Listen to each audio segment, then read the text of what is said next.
आप यह नहीं कह सकते कि आपके पास समय नहीं है, क्योंकि आपको भी दिन में उतना ही समय मिलता है जितना समय महान एवं सफल लोगों को मिलता है। हेलो दोस्तों, कैसे हैं आप सब? आशा करते हैं आप सब मस्त होंगे, स्वस्थ होंगे, तंदुरुस्त होंगे। तो आज बात करने वाला हूँ 23 अक्टूबर दिन सोमवार के करंट अफेयर्स की।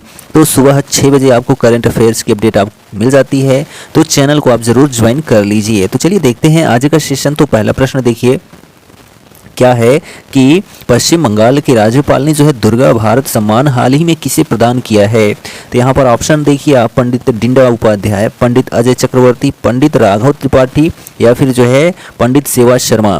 तो पश्चिम बंगाल के राज्यपाल ने दुर्गा भारत सम्मान हाल ही में जो प्रदान किया है, पंडित अजय चक्रवर्ती को प्रदान किया है। किसको? तो पंडित अजय चक्रवर्ती को। ठीक, तो ऑप्शन नंबर बी आपका करेक्ट है। और जो पंडित अजय चक्रवर्ती हैं, यह जो है हिंदुस्तानी शास्त्रीय गायक और जो है संगीतकार हैं। ठीक, चलिए सेकंड नंबर क्वेश्चन देखिए कि भारत में ऑनलाइन वित्तीय धोखाधड़ी से लड़ने के लिए डिगी कवच प्रोग्राम हाल ही में जो है किसने लॉन्च किया है? तो यहाँ पर ऑप्शन देखिए आप, गूगल, फेसबुक, क्रोम या फिर जो है टेलीग्राम। तो भारत में जो है ऑनलाइन वित्तीय धोखाधड़ी से लड़ने के लिए जो है डिगी कवच प्रोग्राम हाल ही में जो लॉन्च किया गया है, वह गूगल के द्वारा लॉन्च किया गया है। किसके द्वारा? तो गूगल के द्वारा। तो यहाँ ऑप्शन नंबर जो आपका ए है वह एकदम सही हो जाता है। ठीक है, तो ये जो डिगी कवच है यह काम क्या करता है? तो ये डिगी कवच जो है, डिजी कवच भारत में पैसों से जुड़े लेन देन में जो है धोखाधड़ी का पता लगाएगा और उस मामले में जो है जरूरी कार्रवाई भी करेगा। ये डिजी कवच जो है आर्टिफिशियल इंटेलिजेंस और जो है मशीन लर्निंग की मदद से धोखाधड़ी करने वालों पर पैनी नज़र रखेगा और जिसके साथ फ्रॉड होने की आशंका हो उसे अलर्ट भी करेगा। ठीक है, चलिए तीसरा प्रश्न देखिए। एचपी ने भारत के लिए वरिष्ठ उपाध्यक्ष और जो है एमडी के रूप में जो है हाल ही में किसे नियुक्त किया है? तो यहाँ पर आप ऑप्शंस देखिए, विनय पाठक, देवेश कुमार, इप्सिता दासगुप्ता या फिर लक्ष्मीकांत यादव। तो जो है जो एचपी ने भारत के लिए वरिष्ठ उपाध्यक्ष और एमडी के रूप में जो हाल ही में नियुक्त किया है, वह जो है इप्सिता दासगुप्ता को नियुक्त किया है। तो यहाँ ऑप्शन नंबर जो आपका सी है वह सही हो जाता है। ठीक, चौथा प्रश्न देखिए, भारत की पहली सेमी हाई स्पीड क्षेत्रीय रेल सेवा हाल ही में जो है किसके द्वारा उद्घाटित की गई है, यानी कि जो है शुरू की गई है? तो यहाँ पर ऑप्शंस देखिए, द्रौपदी मुर्मू, अमित शाह, नितिन गडकरी या फिर नरेंद्र मोदी। तो भारत की पहली सेमी हाई स्पीड क्षेत्रीय रेल सेवा हाल ही में जो है नरेंद्र मोदी के द्वारा, ठीक है, पीएम नरेंद्र मोदी के द्वारा जो है उद्घाटित की गई है। ठीक है, तो ऑप्शन नंबर जो आपका डी है वह करेक्ट हो जाता है। तो थोड़ा इसके बारे में जान लेते हैं। तो यह जो है 152 से 155 किलोमीटर प्रति घंटे की स्पीड से चलेगी और इस रैपिडेक्स नाम जो है, इस ट्रेन का नाम जो है नमो भारत रखा गया है। प्रधानमंत्री ने जो है साहिबाबाद स्टेशन से पहली रैपिड रेल को जो है हरी झंडी दिखाई है। सराय काले खां स्टेशन दिल्ली से जो है मोदीपुरम मेरठ तक यह चलेगी। कुल जो है 62 किलोमीटर इसकी लंबाई बनेगी। ठीक है, और यह जो है 30,274 करोड़ रुपए में बनकर तैयार हुआ है। ठीक है, रैपिड एक्स ट्रेन नमो भारत। ठीक है, चलिए नेक्स्ट क्वेश्चन देखिए। यहाँ पर 5वां नंबर क्वेश्चन है कि जन्म के समय लिंग अनुपात बढ़कर जो है हाल ही में कितना पहुँच गया है? तो यहाँ पर ऑप्शंस आप देखिए, 911, 925, 937 या फिर 898। तो जन्म के समय जो है लिंग अनुपात बढ़कर जो है वह 937 पहुँच गया है। ठीक है, कितना? तो 937। तो ऑप्शन नंबर जो आपका सी है वह करेक्ट है। ठीक है, और यह जो है 2014-15 में कितना था? तो 918 था। ठीक है, चलिए नेक्स्ट क्वेश्चन देखिए।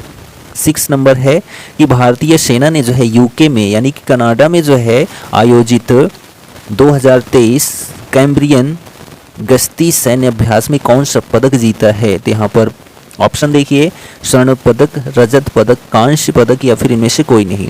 तो भारतीय सेना ने यूके में आयोजित 2023 कैम्ब्रियन गश्ती सैन्य अभ्यास में जो है गोल्डन मेडल जीता है। ठीक है, कौन सा मेडल जीता है? तो गोल्डन मेडल जीता है। तो यहाँ जो ऑप्शन नंबर आपका ए है स्वर्ण पदक, वही सही हो जाता है। ठीक, 7वां प्रश्न देखिए, कौन सा देश अपतटीय पोत से जो है विद्युत चुंबकीय रेलगन लॉन्च करने वाला प्रथम देश बन गया है? तो यहाँ पर ऑप्शन देखिए, फ्रांस, अमेरिका, जापान या फिर जो है रूस। तो कौन सा देश? तो जापान देश, ठीक है, उगते सूरज का देश जापान देश द्वारा जो है अपतटीय पोत से विद्युत चुंबकीय रेलगन लॉन्च करने वाला प्रथम देश बन गया है। कौन? जापान। तो ऑप्शन नंबर जो आपका सी है वह करेक्ट हो जाता है। ठीक, तो जापान जो है अपतटीय पोत से विद्युत चुंबकीय रेलगन लॉन्च करने वाला प्रथम देश बन गया। जापानी समुद्री बल ने समुद्री रेलगन प्रौद्योगिकी में जो है अग्रणी रूप में जो है स्वयं को स्थापित करते हुए एक अपतटीय प्लेटफॉर्म से मध्यम कैलिबर समुद्री विद्युत चुंबकीय रेलगन का सफलतापूर्वक परीक्षण किया है। ठीक है, किसने? तो जापान ने। चलिए नेक्स्ट क्वेश्चन देखिए, 8वां नंबर क्या है कि आरबीआई ने किस राज्य के ईटानगर में उप कार्यालय का उद्घाटन किया है? तो यहाँ पर आप ऑप्शन देखिए, क्या है कि असम, अरुणाचल प्रदेश, मणिपुर या फिर जो है नागालैंड। तो आरबीआई ने किस राज्य के ईटानगर में, तो ईटानगर किसकी कैपिटल है आपको पता ही है, अरुणाचल प्रदेश की है। तो अरुणाचल प्रदेश में जो है उप कार्यालय का उद्घाटन किया है। किसने? तो आरबीआई ने। ठीक है, जो कि शक्तिकांत दास जो है गवर्नर हैं किसके? आरबीआई यानी रिजर्व बैंक ऑफ इंडिया के। ठीक, नेक्स्ट प्रश्न देखिए 9 नंबर, प्री बुक किए गए भोजन की जो है डिलीवरी के लिए आईआरसीटीसी ने किसके साथ साझेदारी की है? तो यहाँ पर प्रश्न देखिए, तो ऑप्शन है यहाँ Zomato, Swiggy, A to Z या फिर इनमें से कोई नहीं। तो प्री बुक किए गए भोजन की डिलीवरी के लिए जो है आईआरसीटीसी ने जो है जोमेटो के साथ क्या किया है? समझौता किया है, साझेदारी किया है। ठीक है, किसके साथ? तो जोमेटो के साथ। तो ऑप्शन नंबर जो आपका ए है वह करेक्ट हो जाता है। आईआरसीटीसी यानी कि Indian railway catering and tourism corporation. ठीक, चलिए 10वां प्रश्न देखिए कि कौन सा शहर 2024 में ई प्रिक्स के दूसरे संस्करण की मेजबानी करेगा? तो यहाँ पर ऑप्शन देखिए, नई दिल्ली, भोपाल, बेंगलुरु या फिर हैदराबाद। तो जो है कौन सा शहर? तो हैदराबाद शहर। ठीक है, हैदराबाद शहर 2024 में ई प्रिक्स के दूसरे संस्करण की मेजबानी करेगा। तो यहाँ ऑप्शन नंबर डी आपका करेक्ट हो जाता है। तो फेडरेशन इंटरनेशनल डी ला ऑटोमोबाइल और जो है फार्मूला ई ने आधिकारिक तौर पर जो है 10 फरवरी 2024 को होने वाले दूसरे संस्करण के लिए हैदराबाद ई प्रिक्स की वापसी की पुष्टि की है। तो कहाँ पर होगा? हैदराबाद में होगा। चलिए नेक्स्ट प्रश्न देखिए 11 नंबर है, क्या है क्वेश्चन कि गाइडेड मिसाइल डिस्ट्रॉयर वाला तीसरा स्टील्थ विध्वंसक युद्धपोत किस सेना में शामिल हुआ है? तो यहाँ पर प्रश्न देखिए, ऑप्शन है आपके नौसेना, थल सेना, वायुसेना या फिर जो इनमें से कोई। तो गाइडेड मिसाइल डिस्ट्रॉयर वाला तीसरा स्टील्थ विध्वंसक युद्धपोत जो है भारतीय नौसेना में शामिल हुआ है। ठीक है, किसमें? तो भारतीय नौसेना में शामिल हुआ है।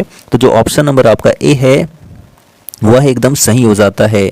तो भारतीय नौसेना को जो है गाइडेड मिसाइल डिस्ट्रॉयर वाला तीसरा स्टील्थ विध्वंसक युद्धपोत सौंपा गया है। 20 अक्टूबर को सौंपा गया युद्धपोत surface to surface supersonic BrahMos missile और जो है medium range surface to air Barak 8 missile से लैस है। ठीक, चलिए और इसमें बात करते हैं तो इसमें पानी के अंदर जो है युद्ध करने के लिए स्वदेशी रूप से विकसित एंटी सबमरीन वेपन और सेंसर, मुख्य रूप से hull mounted sonar, HUMSA NG, heavy weight torpedo tube launcher और जो है रॉकेट लॉन्चर फिट किया गया है। ठीक, नेक्स्ट प्रश्न देखिए 12 नंबर क्या है कि किस राज्य या केंद्र शासित प्रदेश सरकार ने अवैध रूप से रह रहे विदेशी लोगों की पहचान के लिए एक उच्च स्तरीय पैनल का गठन किया है? तो यहाँ पर ऑप्शन है लद्दाख, जम्मू कश्मीर, चंडीगढ़ या फिर इनमें से कोई नहीं। तो किस राज्य या केंद्र शासित प्रदेश ने?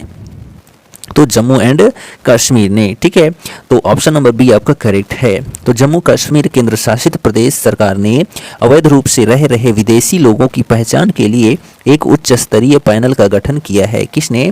तो जम्मू एंड कश्मीर राज्य सरकार ने। ठीक, चलिए 13 नंबर प्रश्न देखिए कि केंद्र सरकार ने 2024-25 सत्र के लिए गेहूं के न्यूनतम समर्थन मूल्य को कितने रुपए बढ़ाया है? तो यहाँ पर ऑप्शन है 150 रुपये, 190 रुपये, 200 रुपये या फिर जो है 100 रुपये। तो केंद्र सरकार ने जो है 2024-25 सत्र के लिए गेहूं के न्यूनतम समर्थन मूल्य को जो है 150 रुपये बढ़ाया है। कितना? 150 रुपये।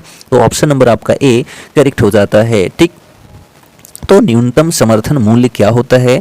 तो न्यूनतम समर्थन मूल्य, ठीक है, तो यहाँ MSP, ठीक, तो वह दर है जिस पर सरकार किसानों से फसल खरीदती है और यह किसानों की उत्पादन लागत के कम से कम 1.5 गुना जो है अधिक होती है, ठीक है। और न्यूनतम समर्थन मूल्य किसी भी फसल के लिए वह न्यूनतम मूल्य है जिसे सरकार किसानों के लिए लाभकारी मानती है और इसलिए इसके माध्यम से किसानों का समर्थन करती है। अधितिष्ठ फसलों में यानी कि इसमें जो है किसमें न्यूनतम समर्थन मूल्य, ठीक है, में जो फसलें शामिल की गई हैं 14 खरीफ फसलों को शामिल किया गया है, 6 जो है रबी फसलों को और 2 अन्य वाणिज्यिक फसलों को जो है शामिल किया गया है, किसमें, तो MSP में, ठीक। चलिए नेक्स्ट प्रश्न है 14 नंबर। हाल ही में जो है अटारी बाघा बॉर्डर पर कितने फीट ऊंचा तिरंगा जो है झंडा फहराया गया है, तो यहाँ पर ऑप्शन है 510 फीट, 472 फीट, 418 फीट या फिर जो है 407 फीट। तो हाल ही में अटारी बाघा बॉर्डर पर जो है कुल 418 फीट, ठीक है, ऊंचा तिरंगा झंडा फहराया गया है। कहाँ पर, तो अटारी बाघा बॉर्डर पर। ऑप्शन नंबर सी आपका करेक्ट हो जाता है। तो अटारी बाघा बॉर्डर भारत के अमृतसर तथा पाकिस्तान के लाहौर के बीच ग्रैंड ट्रंक रोड पर जो है स्थित गांव है जहां से दोनों देशों की सीमा गुजरती है। भारत और पाकिस्तान के बीच थल मार्ग से सीमा पार करने का यही एकमात्र निर्धारित स्थान है। यह स्थान अमृतसर से 32 किलोमीटर तथा लाहौर से 22 किलोमीटर की दूरी पर स्थित है, ठीक। चलिए लास्ट प्रश्न देखिए कि प्रतिवर्ष 23 अक्टूबर को कौन सा दिवस मनाया जाता है, तो यहाँ पर देखिए आंसर क्या है हमारा, राष्ट्रीय तिल दिवस यानी कि नेशनल मोल डे, तो जो कि 23 अक्टूबर को मनाया जाता है। तो हर साल जो है 23 अक्टूबर को तिल दिवस यानी कि मोल डे मनाया जाता है जो सभी रसायन विज्ञान के प्रति उत्साही लोगों के बीच लोकप्रिय है। तिल दिवस की शुरुआत 1980 में हुई थी जब विज्ञान शिक्षक में जो है एक लेख प्रचार में आया था जो एक हाई स्कूल के रसायन विज्ञान शिक्षक के बारे में था जो इस दिन को अपने विचारों के साथ मना रहा था। इस दिन को अंतर्राष्ट्रीय स्तर पर स्वीकार किया गया था जब 15 मई 1991 को राष्ट्रीय तिल दिवस फाउंडेशन की स्थापना की गई थी, ठीक। तो यह जो हमारा सेशन है 23 अक्टूबर का कंप्लीट हो जाता है। सेशन आपको कैसा लगा कमेंट करके ज़रूर बताइए और यदि आप चैनल पर नए हैं तो चैनल को सब्सक्राइब करना बिल्कुल मत भूलें और अपने दोस्तों में भी शेयर कर दिया करें। मिलेंगे नेक्स्ट वीडियो में, तब तक के लिए जय हिंद।